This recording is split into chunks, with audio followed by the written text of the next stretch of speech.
Hello. Thanks for joining us again on the channel. I've always been curious about this one, and now that a friend picked one up, we can finally talk about it. His experience start to finish. Quick note before we begin, there's a discount link in the description and the top comment if you want to check it out. Now, let's not waste any more time and jump right into the details. So, this projector showed up and I dove into testing it right away, trying to gauge if the hype around brightness would live up to real life in a typical living room setup.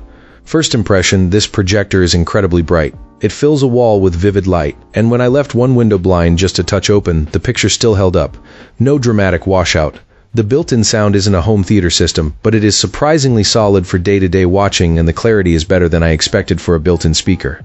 Where things get a little mixed is when you start looking for true cinema specs. This is where the not-so-subtle reality check lands. The device tops out at 1080p, not native 4K. If you're chasing razor-sharp 4K detail, you'll notice the gap, especially on closer inspection or with a high-end display running side by side. The colors aren't terrible, but greens skew a touch pale and reds aren't as punchy as I'd like. It's not awful by any stretch, but it's a fair warning that this is a brightness-focused bargain rather than a reference display.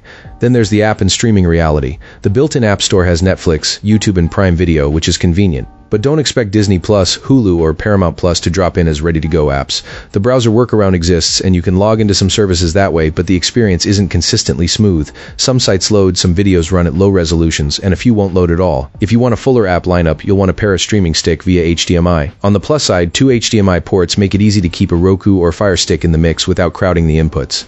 A standout feature I really appreciated is the autofocus and auto keystone. No matter where I placed this projector or if I nudged it around a bit, it found a sharp image and corrected the keystone automatically. It's a genuine time saver and keeps the image clean without fiddling with the remote. The throw distance is sensible and vertical focus is particularly strong, which makes alignment forgiving if you don't have everything perfectly lined up. On the downside, there was a small burnish smell in the first unit and a milder version with the replacement that faded after a couple days. Customer service, specifically Car EA, went the extra mile to issue a refund and replacement with prompt delivery and follow-ups, which did leave a positive impression. So, in balanced terms, this is a very bright, easy-to-set-up projector with strong sound and excellent focus behavior for the price. It handles real rooms well, and its brightness is a real perk for daylight viewing. If you can live with 1080p, occasional app limitations, and careful placement, this is a compelling choice in its tier. Alright, that's gonna be it for today. Thanks for sticking around, and I'll catch you in the next video.